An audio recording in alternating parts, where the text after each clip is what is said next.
बिस्मिल्लाहिर्रहमानिर्रहीम, अस्सलाम वालेकुम। Welcome back to S A Ali coaching academy Abbottabad. मैं बात करूँगा जनाब कि अब तो खैर अब्टाबाद नहीं है, S A Ali coaching academy Abbottabad है, पेशावर है एंड मलाकट है, इधर गए। आज हम बात करेंगे जनाब ऑर्गेनिक केमिस्ट्री में अल्कीन की बात करेंगे। और अल्कीन में फिर हम बात करेंगे स्टार्ट से, भाई अल्कीन क्या है, अल्कीन की प्रॉपर्टीज़ क्या है, फ़िज़िकल प्रॉपर्टीज़ क्या है, उनकी केमिकल प्रॉपर्टीज़ क्या है, इसकी स्टेबिलिटी क्या है, इसको हम किस चीज़ से बना सकते हैं और ये कौन सा रिएक्शन कर सकता है। ये सारी पॉइंट्स हम इस लेक्चर में एक्सप्लेन करेंगे। सॉरी, इस लेक्चर में नहीं, सॉरी इस चैप्टर में एक्सप्लेन करेंगे अल्कीन के बारे में। कुछ चीज़ें आपकी बुक में डायरेक्ट दी नहीं है लेकिन उनके बारे में हम बात करेंगे, ठीक है। मतलब कुछ पॉइंट्स ऐसे हैं जो आपकी बुक में नहीं है लेकिन आपकी एग्ज़ाम में या आपके नेशनल एमडी में ये ज़रूरी है। कोरोना की वजह से वो चाहते हैं कि वो टेस्ट को कन्वर्ट करें इन एमसीक्यूज़ पॉइंट ऑफ व्यू, तो उस लिहाज से हम इसको ज़्यादा ख्याल इसका रखेंगे। पहली बात यह है कि अल्कीन कहते हैं इसको है जब किसी कार्बन का किसी दूसरे कार्बन के साथ डबल बॉन्ड हो, इसको कहते हैं alkyne. So that is the very first point कि आपको पता चले कि अल्कीन किसे कहते हैं। अल्कीन कहते हैं उसको है जहाँ डबल बॉन्ड हो। एक मिनट, अच्छा, डबल बॉन्ड वाले को कहते हैं अल्कीन जब कार्बन का कार्बन के साथ डबल बॉन्ड हो।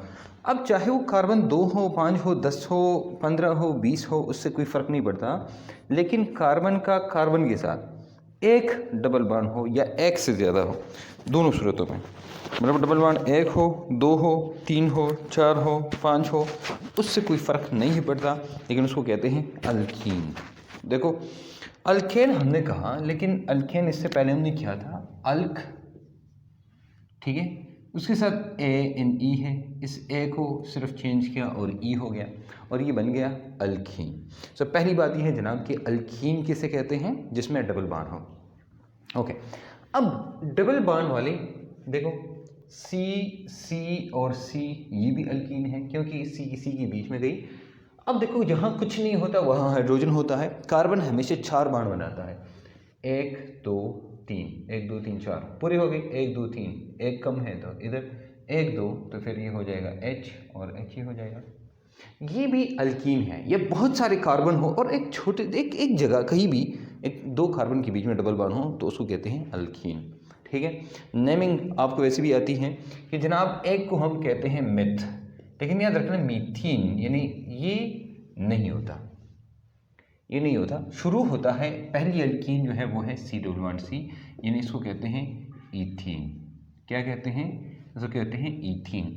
अगर 3 है तो फिर उसको कहते हैं प्रोपीन। मतलब आखिर में आयुपैक नोमेनक्लेचर में ईन आता है। आयुपैक नोमेनक्लेचर की हमने पूरी एक वीडियो बनाई है, वो आप उधर देखिए भी, लेकिन इधर से मैं बताता हूँ आपको। प्रोपीन है, फिर उसके बाद अगर ये 4 हो गए, फॉर एग्जांपल ऐसे हो गए, इसको फिर कहते हैं ब्यूटीन। ये कहीं भी हो सकता है, इधर इधर वगैरह वगैरह, इसको कहते हैं ब्यूटीन। अब देखो, अब यहाँ पॉइंट याद रखना, जब 4 हो जाते हैं कार्बन, यहाँ नोमेनक्लेचर थोड़ी सी चेंज हो जाती है। देखो, कार्बन नंबर 1 2 3 एंड 4, जहाँ डबल बॉन्ड होता है उसके कार्बन को हम कहते हैं कार्बन नंबर 1, ये पहला कार्बन है, फिर दूसरा, फिर तीसरा एंड चौथा। अब इसको हम कहते हैं, चूँकि कार्बन नंबर 1 पर डबल बॉन्ड है, देखना यह है कि भाई किस कार्बन में डबल बॉन्ड है, इसलिए इसको हम कहते हैं ब्यूटीन। या जो दूसरा है उसको कहते हैं ब्यूट। कितने को कहते हैं? 4 को। फिर 1 और ईन कहते हैं, इसको ब्यूट 1 ईन कहते हैं। अब अगर ये डबल बॉन्ड इधर आए, for example C double bond C, single bond C, sorry double bond C, ये हो गया ऐसा। अब देखिए, तो ये 2 ही पॉसिबल हैं। अगर हम शुरू करते हैं जनाब, ये कहाँ से है? 1 2, यहाँ से हो गया ना। अब हम यहाँ से शुरू नहीं करेंगे, हम शुरू करेंगे उस कॉर्नर से जहाँ से कार्बन डबल बॉन्ड करीब आता है। तो इधर से और इधर दोनों से करीब आता है। देखो, 1 2, यहाँ भी 2 से 1 2, यहाँ भी 2, 1 2 3 4, हम कहेंगे जनाब, इसको कहेंगे 2 ब्यूटीन। क्या कहते हैं इसको? 2 ब्यूटीन।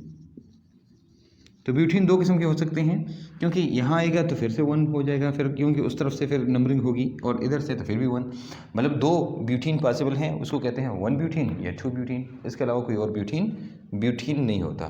तो 1 ब्यूटीन एंड 2 ब्यूटीन ये हमारे हैं। हाँ, सिस ट्रांस वगैरह बाकी चीज़ें हो सकती हैं, लेकिन यहाँ हम बात करेंगे। ओके, ये था ब्यूटीन की शॉर्टली नोमेनक्लेचर। अब देखो, ब्यूट ने डबल बॉन्ड बनाया, इधर मैंने लिखा CH3 और इधर भी लिखा CH3, इधर हाइड्रोजन है और इधर हाइड्रोजन है। अब देखो, ये करना ज़रूरी है क्योंकि आगे हम इसके बारे में बात करेंगे डिटेल में। अब 1 2 3 4, लेकिन यहाँ आपने एक चीज़ देखी, जो डबल बॉन्ड यहाँ पर है, ये डबल बॉन्ड है, इसके एक तरफ CH3 है, दूसरी तरफ भी CH3 है। इसी को मैं दूसरे अंदाज में लिख सकता हूँ, देखिए इसको, C डबल बॉन्ड C, और यहाँ मैंने लिखा H, यहाँ CH3, यहाँ CH3, यहाँ H, ऐसा। अब ये वाला CH3 जो है, देखो CH3 इस कार्बन के साथ इधर अटैच है, यहाँ भी अटैच है, इधर अटैच है, दोनों एक साइड पे अटैच है, एक तरफ। और ये क्या है, ये इस तरफ है, ये उस तरफ है, मतलब ये ऐसे, देखिए ऐसे है। और ये कैसे है, इसको मैं ऐसे बना सकता हूँ जनाब, ये ऐसे। इसको देखें और इसको देखिए, पता चल गया ना जनाब, ये भी 2 ब्यूटीन है, ये भी 2 ब्यूटीन है, लेकिन दोनों में फ़र्क है। मतलब 2 ब्यूटीन को मैं 2 तरीक़ों से लिख सकता हूँ। अब ये 2 ब्यूटीन है, लेकिन 2 ब्यूटीन को फर्दर मैं 2 डिफरेंट कह सकता हूँ। अब ये जो अपोजिट साइड पे हैं, इसको कहते हैं ट्रांस, और जो करीब है इसको कहते हैं सिस। तो ये सिस ब्यूटीन है, ये ट्रांस ब्यूटीन है, इसका नाम मैं लिखूंगा ट्रांस ब्यूटीन, इसको कहेंगे सिस ब्यूटीन। तो सिस ब्यूटीन एंड ट्रांस ब्यूटीन है। अब दोनों में बहुत सारी बातें ऐसी हैं जो आगे हम करेंगे फर्दर, इसलिए सिर्फ आपको समझना ज़रूरी था कि भाई हमारे साथ ब्यूटीन, देखो पेंटीन है तो एक ही पॉसिबल है, पेंटीन नहीं, प्रोपीन, माय मिस्टेक, प्रोपीन 3 को कहते हैं, या इधर होगा या इधर होगा, तो इसमें सिस ट्रांस कोई नहीं हो सकता। सिस ट्रांस शुरू होता है कहाँ से, ब्यूटीन से है। ब्यूटीन 2 किस्म का पॉसिबल है, एक ये है और एक ये है, लेकिन जो सिस ट्रांस है वो 2 ब्यूटीन में होता है, 1 ब्यूटीन में नहीं। इसको बीट 2 इन भी कहते हैं, ये दूसरा नाम भी मैं लिखूँ कि आप ब्यूट 2 और इन हो गया, ये हो गया ना। और यहाँ देखिए आप कहेंगे जनाब ये तो, अब ये जो ब्यूटीन है ये आप सारी देखिए, इसमें हम आगे जो पढ़ेंगे, जब स्टेबिलिटी पढ़ेंगे, तो उसमें ये सारा हमारा पॉइंट ये क्लियर आएगा, ये हमें कम आएगा। तो आप इसको देखिए गौर से, पिक्चर लेनी है तो भी ले, स्क्रीनशॉट लेनी है तो भी ले, आगे मैं जाऊंगा फिर, और फिर इसके बारे में हम बात करेंगे, ठीक है। ओके, अच्छा, कॉमन नोमेनक्लेचर में इसको कहते हैं, आप बुक में भी देख सकते हैं, इसमें कोई खास साइंस नहीं है, रॉकेट साइंस नहीं है। जहाँ पर मुश्किल होगा तो मैं आपको बताऊँगा। इसको इथीन को इथाइलिन, या इसको प्रोपाइलिन, या इसको ब्यूटाइलिन भी कहते हैं। इसको अल्फ़ा कहते हैं और इसको बीटा कहते हैं, तो अल्फ़ा ब्यूटाइलिन और बेटा ब्यूटाइलिन या बीटा ब्यूटाइलिन जैसे आप कहते हैं। तो ये देखो, इसको क्या कहते हैं, जैसे फॉर एग्जांपल मैंने ऐसे किया, अब इसको मैं दूसरा नाम क्या है इसका, इथाइलिन कह दूंगा मैं, इसको प्रोपाइलिन, और इसका नाम होगा ब्यूट, YLENE, ब्यूटाइलिन, ये होगा। देखिए आप गौर से देखें, ये नाम आपको याद होने चाहिए जरा। अब देखो, इस कार्बन को कहते हैं अल्फ़ा कार्बन, तो अगर इसके लिए ब्यूटाइलिन लिखते हैं तो इसके सामने लिखें अल्फ़ा, और यहाँ अगर इसके लिए लिखना है तो फिर हो जाएगा बीटा ब्यूटाइलिन। देखो आप गौर से देखें अभी, तो alpha butylene and beta butylene हमारे पास 2 आए। क्लियर हो गया। अब यहाँ कोई मसला तो नहीं है ना, मैं थोड़ा सा आगे जाऊँ, गुड, ओके जनाब। अब ये तो हो गया इसका पहला नोमेनक्लेचर, कि मतलब इसका नाम कैसे कहेंगे और ये कैसे होता है, ये क्लियर हो गया। इसके बाद जो दूसरा पॉइंट आता है वो पॉइंट ये है भाई, इसकी फिजिकल प्रॉपर्टीज़ क्या है। देखो, मीथीन या मिथाइलिन होता नहीं है, तो हम शुरू करेंगे कहाँ से, ईथीन या इथाइलिन से। हमारे पास एक कॉमन ट्रेंडिंग है, ये कॉमन है जो पहले भी हमने एक दफ़ा डिस्कस किया था, कि C1 से लेकर C4 तक ये गैसेस होती है। तो जो C1 है नहीं, तो यहाँ पर C2 से लेकर C4 तक गैसेस होगी। देखो गौर से, C2 से लेकर C4 तक ये गैसेस हैं। अब C2 से 4, अब C2 C4 याद रखना, अल्कीन में ये गैसेस है लेकिन ये कलरलेस है।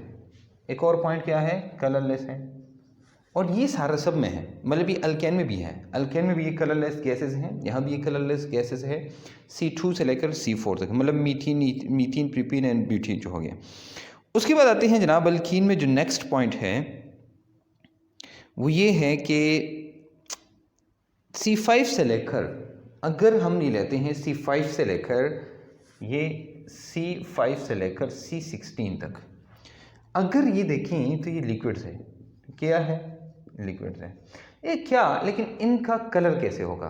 क्या इनका कोई कलर होगा? तो यार ये जो हैं ये भी कलरलेस हैं, मैंने बताया ना। ये क्या है? ये भी कलरलेस है। और जो C17 से ऑनवर्ड जितनी भी हैं वो क्या है?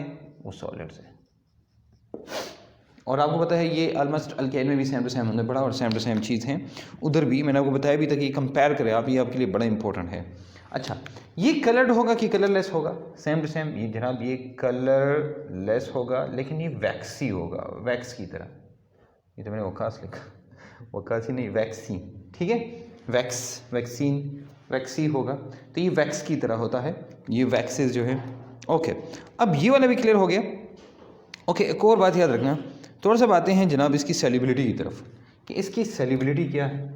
मतलब नेक्स्ट देखें, पहले जब आप कहीं भी बात करते हैं तो जब फिजिकल प्रॉपर्टीज़ की बात आती है तो सबसे पहला पॉइंट ये होता है कि वो gases, liquids and solids, gases, liquids and solids हो। ये दरवाज़ा बंद किया करें, अच्छा दरवाज़ा। गैसेस, लिक्विड्स एंड सॉलिड पे, फिर उनका कलर देखें, ऑर्डर देखें, ये 3 पॉइंट्स सबसे पहले होते हैं। उसके बाद जो आता है उसकी सॉल्युबिलिटी आती है।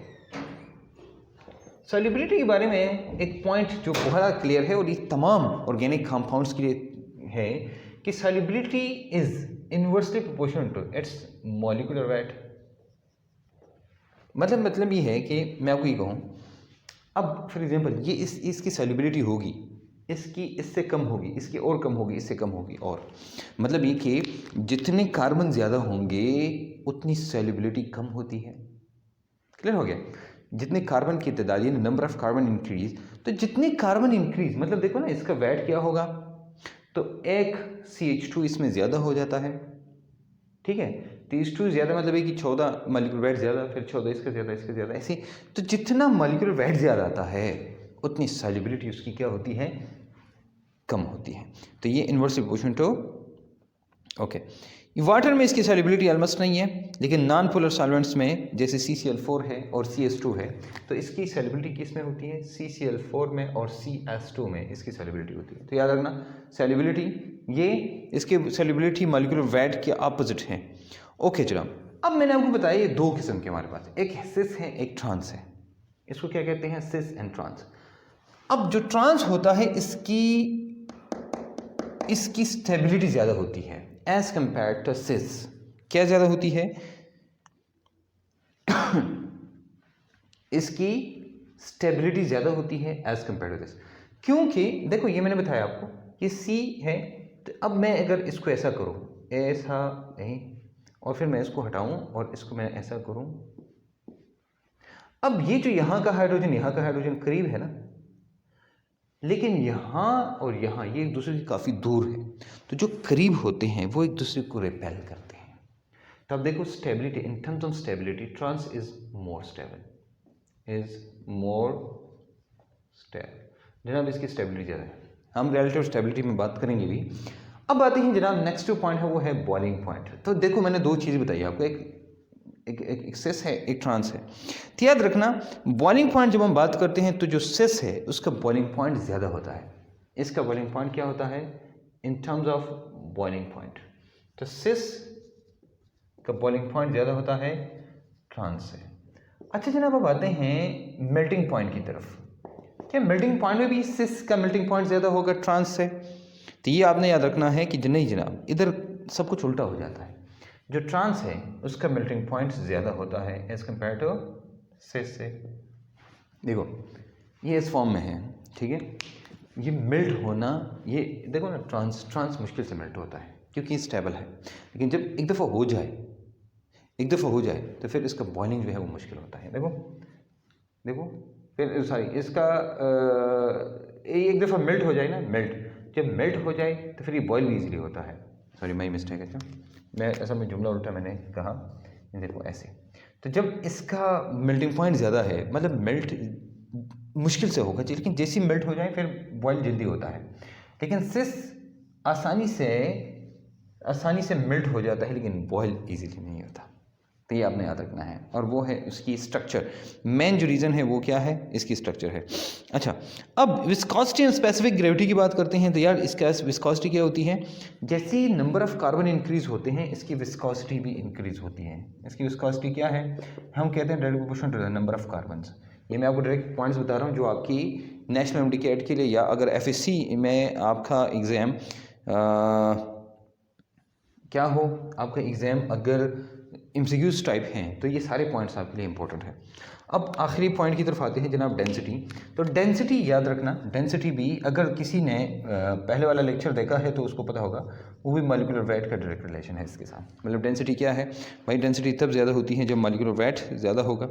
ये था जनाब क्या, ये था जनाब आपकी फ़िज़िकल प्रॉपर्टीज़, आपकी नोमेनक्लेचर, इसकी ट्रांस की स्टेबिलिटी।